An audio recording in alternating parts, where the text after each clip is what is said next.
유대를 떠나사 다시 갈릴리로 가실새 사마리아를 통과하여야 하겠는지라. 사마리아에 있는 수가라 하는 동네에 이르시니 야곱이 그 아들 요셉에게 준 땅이 가깝고 거기 또 야곱의 우물이 있더라.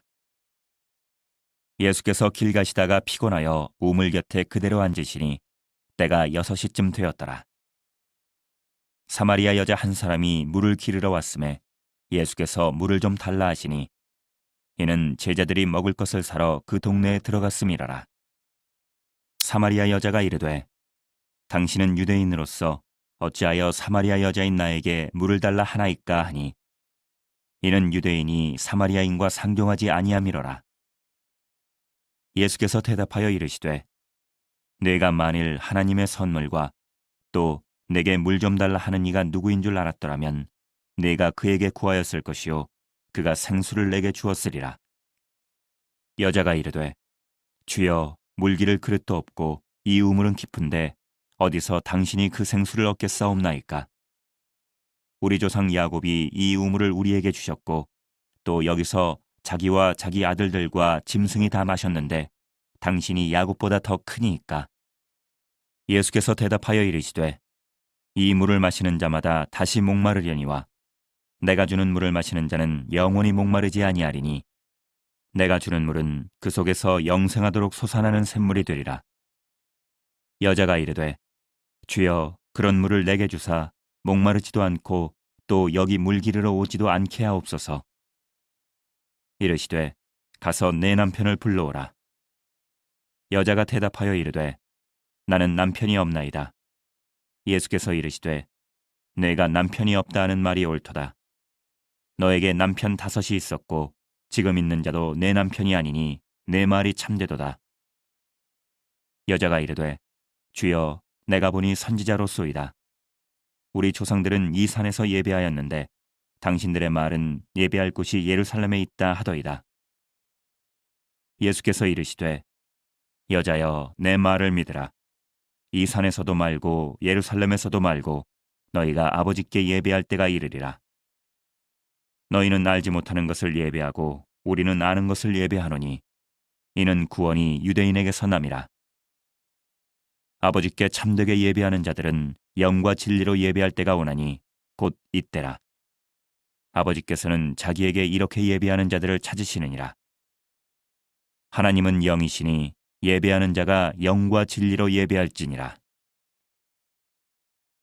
여자가 이르되 메시아 곧 그리스도라 하는 이가 오실 줄을 내가 아노니 그가 오시면 모든 것을 우리에게 알려주시리이다.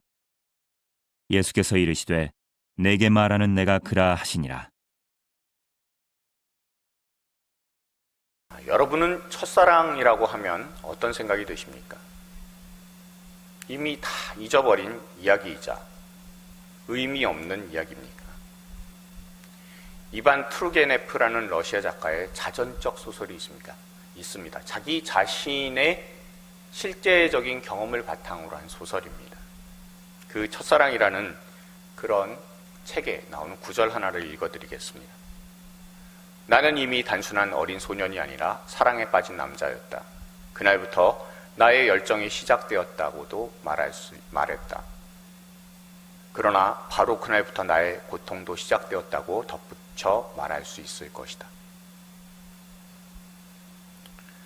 사람들은 첫사랑이라고 하면 행복한 기억이나 감정보다는 아프고 가슴 시린 기억들을 떠올립니다. 이루어지지 않았기 때문이라고도 하지만 처음이기에 너무나 서툴렀고 서투르기보다는 풋풋했으며 풋풋했다기보다는 미련이 많이 남아서일 겁니다. 그렇지만 첫사랑은 이미 오래된 이야기입니다.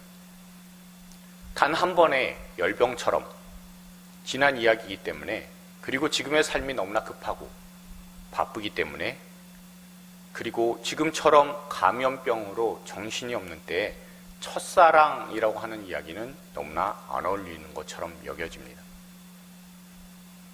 예전에는 첫사랑을 할 사람을 찾는 것, 그리고 또한 아름다운 사랑을 하는 것이 삶의 중요한 목표 가운데 하나였습니다. 그런데 지금은 불신이 가득한 또한 비대면의 사회에서 목숨을 다할 사랑을 나눌 사람을 찾는 것은 어렵다라고 생각하고 또한 그것을 포기해버린 젊은 사람들이 있습니다. 이 시대의 젊은 사람들이 첫사랑이라는 것, 사랑이라는 것을 포기하고 마음을 점차 닫아버리는 그런 모습들을 볼 때 참 애잔한 느낌을 지울 수가 없습니다.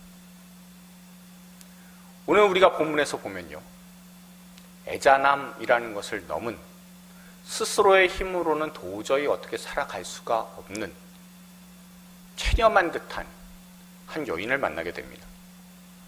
18절에 나온 대로 남편이 5이나 있었으나 그 남편들은 없고 지금은 남편이 아닌 다른 사람과 살고 있다는 것이 흔히 사람들이 이야기를 할 때 5이나 남편을 잡아먹은 팔자가 아주 센 사람이든 아니면 5 남편에게 버림을 받았건 그 삶이 참 기구한 사람이 나오고 있습니다. 어떤 분은 이렇게도 얘기합니다.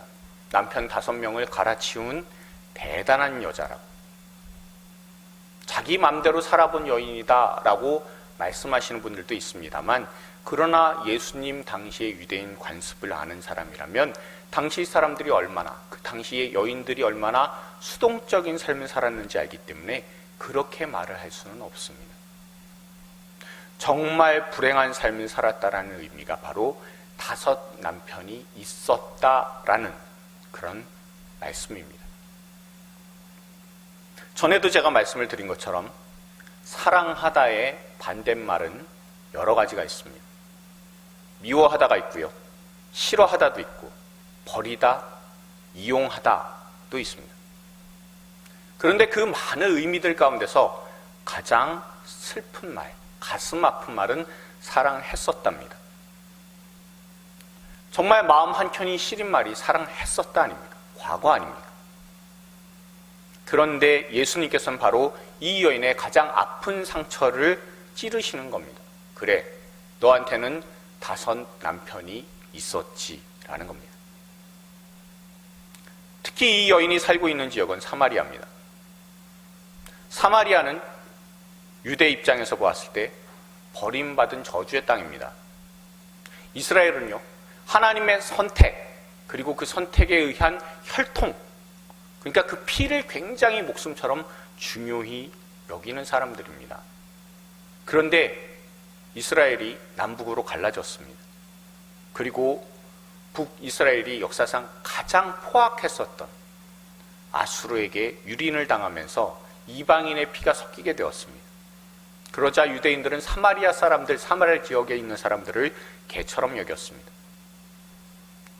사마리아 땅에 살고 있는 자기 자신들, 사마리아인들 자신들도 자신의 피 속에 흐르는 이방인의 피가 뭘 의미하는지 알고 있었기 때문에 유대인들 앞에서는 주눅이 들 수밖에 없었습니다.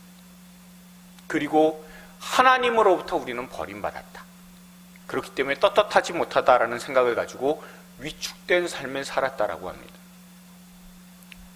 그런데 이 사마리아에 남편에게서 버림을 받은, 그것도 5번이나 받은 사람이 등장을 하고 있습니다. 그런데 태생인 유대인, 태생적으로 유대인이신 예수님께서 사마리아 여인한테 물 한 잔 달라라고 했을 때 이 사마리아 여인이 한 반응을 한번 보십시오. 9절에 보시면 당신은 유대인으로서 어찌하여 사마리아 여자인 나에게 물을 달라 하나이까? 라고 합니다. 그러니까 이 말 뜻이 무엇이냐면요, 유대인은 유대인의 길이 있고 사마리아인은 사마리아인의 길이 있다라는 거예요. 서로 상종을 안 하는 사이니까 그냥 제 갈 길 가자라는 의미이기도 합니다. 그런데 이 여인은요, 이 유대인들 가운데서도 버림을 받았다라고 하는 사마리아 사람들 가운데서도 또 버림을 받은 사람입니다. 이 여인이 예수님을 만난 시각이 본문에 어떻게 되어 있냐면 6절에 때가 6시쯤 되었더라라는 겁니다. 유대인의 6시는 한낮에 태양이 아주 따갑게 내리쬐는 정오를, 12시를 의미합니다. 당시 여인들이 물을 기르러 나오는 시간은요, 해가 뉘엿뉘엿 넘어가는, 해가 질 당시였었습니다. 그런데 정오 무렵에 이 여인은 아무도 물을 길러 나오지 않는 그런 시간을 틈타 우물가로 나왔습니다. 동네 어떤 사람도 이 여인과 상종하기 싫었습니다. 또한 이 여인도 동네의 어떤 사람과도 마주치기 싫었습니다. 왜냐하면 이 여인 때문에 여러 가정이 시끄러워졌을 겁니다. 또한 가정이 깨지기도 했을 겁니다. 아니, 저 먼 곳에서 살다가 사람들의 눈초리를 피해서 사마리아에 들어왔을 수도 있습니다. 그러나 이 여인에 대한 소문은 그 여인을 따라왔을 겁니다. 당시 이런 여자들은요, 돌팔매질을 당해야 되는 게 마땅했다라고 합니다. 그런데 이 여인의 입장에서 한번 보십시오. 많은 남자들한테 버림받은 것 아닙니까? 5번이나 결혼을 했습니다. 그리고 이제는 남편이 아닌 다른 남자에게 자신을 의탁하면서 살게 되었습니다. 그 누구도 자신을 반겨주지 않아요. 그러면서 마음의 큰 상처를 여러 개 가지고 살아간 그런 여인이었습니다. 사람들에게 있어서는 늘 비대면의 삶을 살았습니다. 그리고 투명 인간 취급을 당한 사람이었을 겁니다. 그런 불쌍한 여인을 우리 예수님께서 대면하시게 된 겁니다. 예수님께서는 이 여인을 만나서 이야기를 풀어나가십니다. 처음에는 물을 달라라고 하시면서 자신의 필요를 말씀을 하시는 겁니다. 그러면서 여인의 필요를 이끌어내시는 겁니다. 여기 14절을 보십시오. 내가 주는 물을 마시는 자는 영원히 목마르지 아니하리니 내가 주는 물은 그 속에서 영생하도록 솟아나는 샘물이 되리라 라고 말씀하세요. 그러니까 예수님 말씀하신 게 이런 거 아닙니까? 너한테 필요한 게 정말 이런 거 아니냐, 이런 물 아니냐 라고 묻고 계시는 겁니다. 이 여인에게 있어서 이런 물이 있으면 얼마나 좋을까요? 다른 사람 눈치 보면서 물을 기르러 와야 되는데, 그리고 이 자리가 너무나 거북한 자리인데 그런 물만 얻을 수 있다면 더 이상 소원이 없었을 겁니다. 그래서 주님한테 말씀하지 않습니까? 그런 물을 주셔서 제가 사람 눈치 안 보고 사람들로부터 손가락질 안 당하고 살았으면 좋겠습니다라고 간청을 하게 됩니다. 그러자 예수님께서 하시는 말씀이 바로 네 남편을 불러오라 라는 말씀입니다. 정말 가슴 철렁 내려앉는 그런 이야기 아닙니까? 왜 이런 이야기를 하셨을까요? 사람은 누구나 자신이 상대방에게 있어서 첫사랑이기를 바랍니다. 저도 여러 사람을 사귀다가 지금의 아내와 결혼했습니다. 그러나 가끔은 생각이 듭니다. 지금의 아내가 첫사랑이었더라면 참 좋았을 텐데, 첫사랑은 이루어지지 않으니까 아련하고 가슴 시리다는 세상의 이야기도 있지만 이 여인에게 있어서요, 5 남편과 지금 살아가는 사람이 첫사랑이기를 바라면서 살아왔을 겁니다. 그런데 사랑에 늘 실패해 왔어요. 사랑에 실패할 때마다 가슴에 대못이 박혔을 겁니다. 그래, 이번에는 잘 살 거야 라는 생각으로 결혼하고 또 결혼했을 겁니다. 그런데 실패와 아픔만이 가득한 겁니다. 이제는 결혼하는 것도 싫고 남편은 필요에 의해서 살아야 되기 때문에 그래서 같이 살아갈 뿐입니다. 그런데 이 여인을 다른 사람들은 손가락질합니다. 수군거립니다. 그런데 어느 날 이 불쌍한 여인에게 예수님께서 찾아오신 겁니다. 이 예수님의 말씀, 이 여인과의 대화를 잘 보세요. 보시면 예수님께서는 이 여인에 대해 아무것도 질책하고 있지 않습니다. 그저 따뜻한 마음과 측은한 그런 눈길로 정말 불쌍히 여기시며 긍휼의 마음을 가지고 이 여인과 이야기를 풀어나가고 계신다는 것을 우리가 볼 수가 있어요. 세상에 많은 사람들이요, 하나님 앞에, 우리 주님 앞에 이렇게 기도합니다. 그리고 바랍니다. 하나님, 이 모습 이대로 받아주십시오.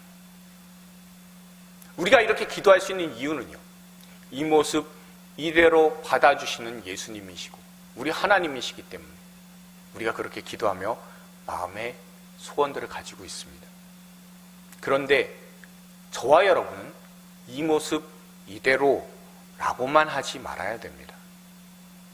왜냐하면 하나님께서는 이 모습 이대로 사랑해 주시긴 하지만 하나님의 긍휼은 그것 이상이라는 것, 언제나 회복을 목표로 한다는 것을 늘 기억하시기 바랍니다. 그렇기 때문에 저와 여러분, 우리는 하나님의 자녀다운 삶을 살 수 있어야 되는 겁니다. 늘 이 모습 이대로 받아주시기를 원하고 바라지만 하나님께서는 그 모습 그대로 받아주시면서 하나님의 백성으로서의 회복을 바라시는 겁니다. 어떻게 하면 진짜 삶, 하나님의 자녀로서의 삶을 살아갈 수 있을까라는 것을 우리가 늘 말씀을 보고 또한 예배를 드리면서 고민을 해봐야 됩니다. 여러분, 오늘 본문을 자세히 한번 보십시오. 이 버림받은 여인이요, 아무도 사람이 없는 틈을 이용해서 물을 기르러 왔습니다. 주님께서 영생하도록 영원히 솟아날 수 있는 샘물을 주실 수 있다고 말하자 그런 물을 달라고 간청을 합니다. 그러면 여러분, 예수님께서 하셔야 되는 건 뭡니까? 여인의 이 이야기를 듣고 나서 예수님 이렇게 대답해 주셔야 되는 것 아닙니까? 그래? 너네 집 어디냐?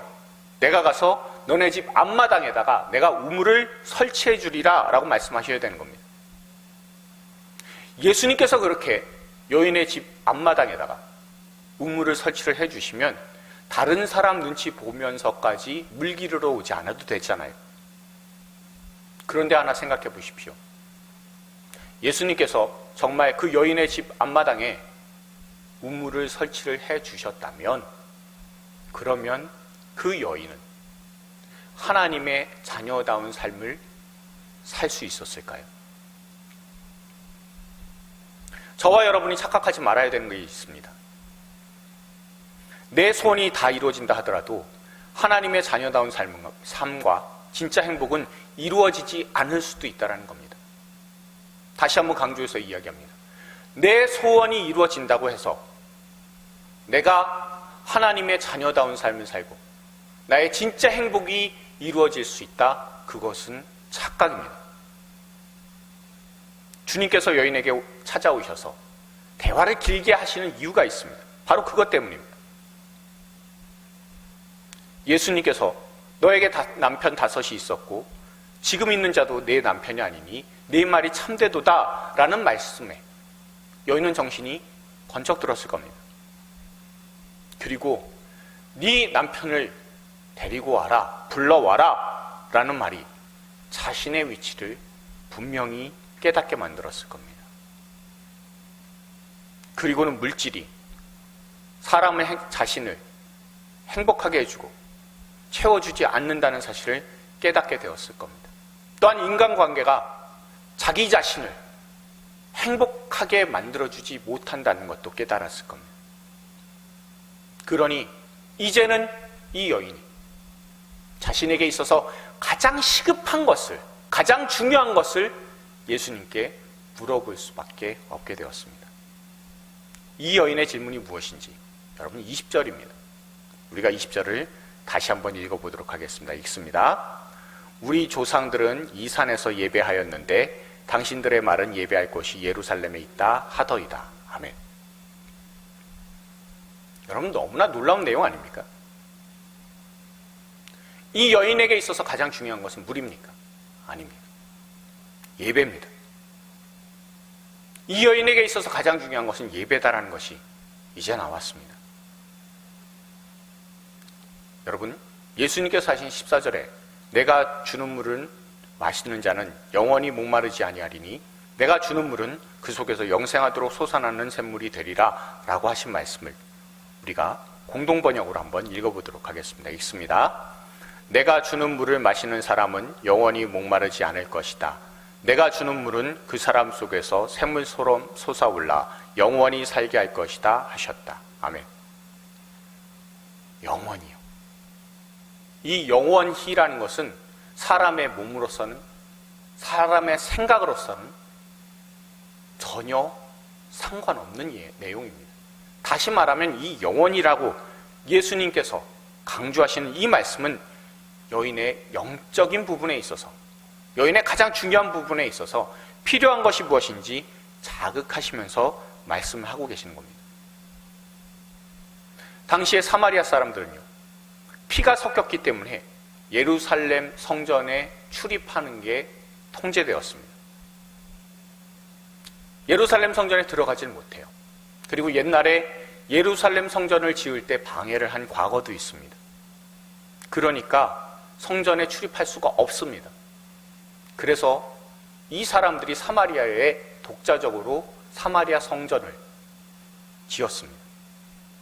그런데 예수님 시대 기준으로 해서 100년 전에 요한 힐카누스라는 사람이 나타나서 사마리아 성전을 파괴했습니다. 그리고는 작은 임시 예배당을 지어서 예배를 드리는 상황이었습니다. 그런데 그런 예배 장소조차 이 여인은 나가보지도 못하고 있는 겁니다.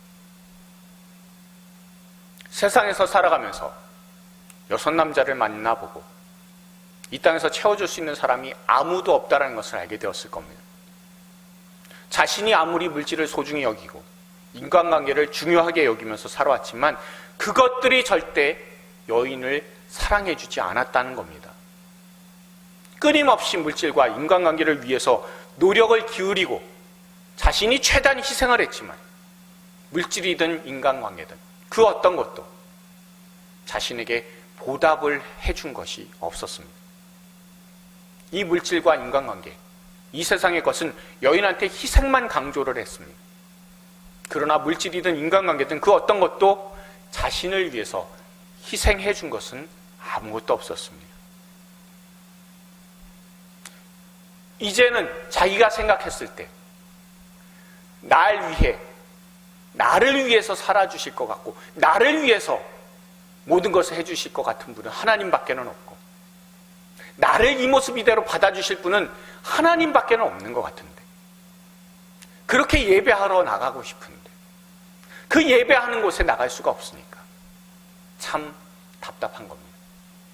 우리가 지금 비대면 예배를 드리고 있지만 비대면 예배 드리는 것 이거 하나만으로도 매우 답답하지 않습니까? 근데 이 여인은 얼마나 답답했겠습니까? 가고 싶어요. 하지만 갈 수가 없어요. 여러분, 그것을 잘 아시는 분이 예수님이십니다. 이 여인에게 있어서의 남편은 어떤 존재일까요? 단순히 배우자가 아닙니다. 당시 여인에게 있어서 남편은 여인이 믿고 의지하는 존재가 바로 남편입니다. 저와 여러분이 의지하는 게 무엇입니까? 저와 여러분이 지금 현재 믿고 신뢰하는 것은 어떤 것이 있습니까? 능력입니까? 재능입니까? 외모입니까? 돈입니까? 지위입니까? 건강입니까?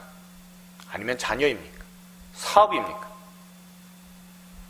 젊어서 최고는 외모와 능력입니다. 그런데 이거는요, 조금만 지나면 여름날에 꽃이 시드는 것처럼 금방 지나갑니다. 검고 많았었던 머리털은 하얘지고요. 듬성듬성난 머리를 보면서 그 거울을 보면서 한숨을 쉬게 됩니다. 예전처럼 관절이 잘 움직여주지 않아요. 심지어 날이 굳으면 쿡쿡 쑤시기까지 합니다. 조금 더 나이 들면 출세와 돈이 중요합니다. 그런데 버는 것보다 빠져나가는 게 훨씬 더 많습니다. 그러면서 마음속으로 드는 생각이 이거죠. 뭐니 해도 건강이 제일이지 라고 생각합니다. 그러나 건강진단을 우리가 받아보고 그리고 진단서의 수치들을 보게 되면요, 깜짝깜짝 놀라게 되지 않습니까? 내가 잘 관리했다고 생각합니다. 그런데 어느 순간 한 치수 정도는 비정상입니다. 그리고 수치는 정상인데 몸이 예전만 못해서 불안할 때도 있습니다. 내가 의지했던 모든 것들, 그 모든 것들이 다 빠져나가고 내 열정하고 내 힘은 다 사라집니다. 그리고 나서는 지나간 추억을 들추면서 살아가게 되는 것, 그게 바로 사람의 삶입니다. 그렇게 생각하는 우리에게 예수님께서 도전하십니다. 지금 네가 의지하는 그 자도 네 남편 아니다라는 겁니다. 너는 지금 무엇을 의지하면서 사냐고. 아니 무엇 때문에 살고 있냐고. 주님께서는 오늘 본문을 통해서 우리에게 도전하고 계신 겁니다. 넌 뭘 의지하니? 너는 무엇 때문에 살고 있니? 이런 말을 예수님께 듣는다고 생각해 보십시오. 그러면 가슴이 먹먹해집니다. 그냥 사는 겁니다, 주님. 그러면서 우리를 한번 돌아보게 되죠. 우리는 삶을 살면서 얼마나 많은 종류의 남편을, 얼마나 많은 종류의 아내를, 그 의지하는 존재들을 붙들면서 살아왔는지 모릅니다. 그리고 또한 그런 존재들을 우리는 사랑했었고 지금도 사랑합니다. 그리고는 차례로 결별을 하게 되고 그리고 나서는 쓸쓸히 남아있는 우리 자신을 발견하게 되는 겁니다. 결국 사마리아 여인의 예배는 어디서 드려야 됩니까? 라는 질문이 무엇입니까? 내가 어딜 가야 내가 의지할 수 있는 듬직한 남편을 만날 수 있습니까? 남편이신 하나님을 만날 수가 있겠습니까? 라고 질문하고 있는 겁니다. 여기 예수님께서 말씀하십니다. 여러분 23절을 같이 한번 읽어볼까요? 아버지께 참되게 예배하는 자들은 영과 진리로 예배할 때가 오나니 곧 이때라. 아버지께서는 자기에게 이렇게 예배하는 자들을 찾으시느니라. 아멘. 여러분 우리가 드리는 예배요. 예배의 본질은 하나님의 찾으심에 있습니다. 하나님께서 찾으시기 때문에 우리가 가까이 나아갈 수 있습니다. 그러니 예배의 본질은 하나님과 가까워지는 겁니다. 우리가 잘 아는 24절에 하나님은 영이시니 예배하는 자가 영과 진리로 예배할지니라 라는 것은요, 하나님이 영이시다라는 것은 이 땅의 치성으로, 대가로, 고행과 행위로 만날 수 있는 분이 아니다라는 겁니다. 오직 영으로만 만날 수 있고, 예수님께서 이 땅에 오신 것은 우리의 영이 아버지의 영과 교제하도록, 가까워지도록 하기 위함입니다. 우리의 영이 열리게 되면, 깨어나게 되면 세상으로 향해 있었던 우리의 귀가 하나님의 말씀으로 열리게 됩니다. 또한 성경에 기록된 하나님의 음성이 들리기 시작하게 됩니다. 세상의 기준으로만 보던 우리의 눈이, 시야가 세상의 기준을 보는 것이 아니라 하나님의 말씀의 기준을 바탕으로 해서 세상을 보게 됩니다. 그리고 하나님 아버지와의 관계가 깊어지고 하나님께서 원하시는 것이 무엇인지 깨닫게 되는 것, 그것이 바로 영으로 드리는 예배입니다. 또한 진리로 드리는 것이 예배의 중심입니다. 우리 쪽에서는 성실과 그리고 모든 것을 다하는, 집중하며 하나님 앞에 예배를 드리는 태도, 그것이 하나님께 드리는 예배의 모습이지만 우리가 드리는 예배의 중심은 진리이신 예수 그리스도십니다. 예수 그리스도께서 우리 예배 한가운데 중심에, 핵심에 계셔야 된다는 것이 또한 오늘 본문의 말씀이기도 합니다. 그러니 예배는 어떻게 드리든 형식의 문제가 아니라, 내 소원의 성취의 문제가 아니라 내가 하나님과 어떤 관계를 가지는 것이 중요하냐라는 겁니다. 그래서 23절처럼 말씀하시잖아요. 곧 이때라고요. 과거가 어땠든지 지금 상황이 어떻든지 상관하지 않고 지금 하나님께 이때에 나갈 수 있는 것이 바로 예배라는 겁니다. 그리고 26절처럼 말씀하시잖아요. 내가 그라라는 겁니다. 여인이 얘기했습니다. 메시아께서 오시면 다 알려주실 거라고요. 그러자 내가 그라라고 예수님께서 말씀하시는 겁니다. 다시 말하면 그 메시아를 만났으니, 나를 만났으니 이제 되었다라고 말씀하시는 겁니다. 그리고 그 삶의 목표와 방향을, 그리고 의지하고 사랑하는 대상을 예수님으로 이제 바꾸면 된다라고 말씀하시는 겁니다. 그동안 여인에게 있어서 이 여인이 의지한 모든 것들은 다 사마리아 여인을 사랑해 주지 않은 헛것이었습니다. 오직 사마리아 여인에게, 그리고 우리에게 진리이신 예수님이 찾아오셨습니다. 그동안 여인을 찾아다녔습니다. 그렇지만 이 여인에게 예수님께서 찾아오셨습니다.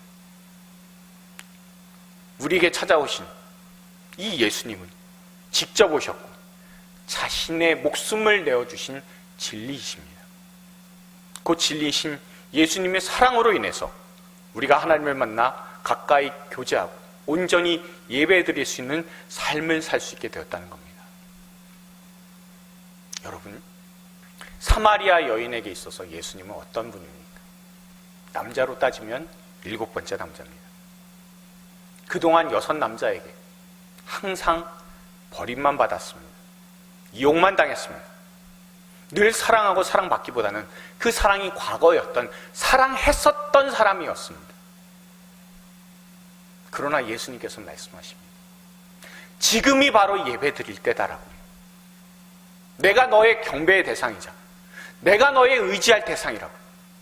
내가 널 사랑하기 때문에 내가 널 먼저 찾아왔다고. 그리고 그 사랑을 십자가에서 내 목숨으로 확증시켜준다라고 말씀하십니다. 이 여인도 마찬가지고 저희도 마찬가지입니다. 대단치 않아요. 자꾸 세상의 것들에게서 우리는 배반을 당하고 버림을 받습니다. 그런데도 예수님께서는 우리를 찾아오십니다. 예수님께서 우리에게 말씀하십니다. 여인에게 말씀하셨듯 우리에게도 동일하게 말씀하십니다. 내가 너한테 몇 번째였는지 중요하지 않다. 그러나 이제부터는 내가 너에게 있어 첫 번째 사랑이어야 한다라고 말씀하십니다. 내가 너한테 있어서 첫사랑임을 십자가에서 확인해봐라 라고 말씀하십니다. 너는 나의 첫사랑이다라고 십자가를 통해서 우리에게 말씀하시고 외치시고 계십니다.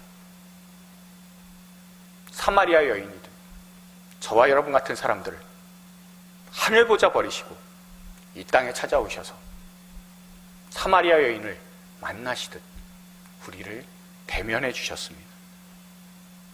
그럴 가치와 이유가 하나도 없는데 그저 그 사랑 때문에 찾아와 주셨습니다. 그리고 저와 여러분이 달려야 되는 갈보리산 정상의 나무 십자가에 예수님께서 달리셨습니다. 저와 여러분이 사랑하는 것이 무엇입니까? 지금 사랑하고 있는 것은 무엇입니까? 늘 사랑하는 것만 쫓아온 그런 삶을 저와 여러분이 살아오지 않았습니까? 그러나 주님께서 우리를 찾아오셨습니다. 찾아오셔서 십자가에 달리신 희생의 사랑을 우리에게 보이셨고 부활하심으로 가장 강력하고 그 누구도 막지 못하는 한계없는 사랑을 우리에게 나타내 보여주셨습니다. 그리고 그 사랑의 예수님께서 지금 저와 여러분의 예배를 통해서 함께 해주십니다. 지금처럼 모든 것이 불확실하고 회의적인 때 저와 여러분을 찾아와 주신 주님의 사랑을 바탕으로 주님께 감사하고 영광 돌려드릴 수 있는 저와 여러분 다 되기를 소망합니다.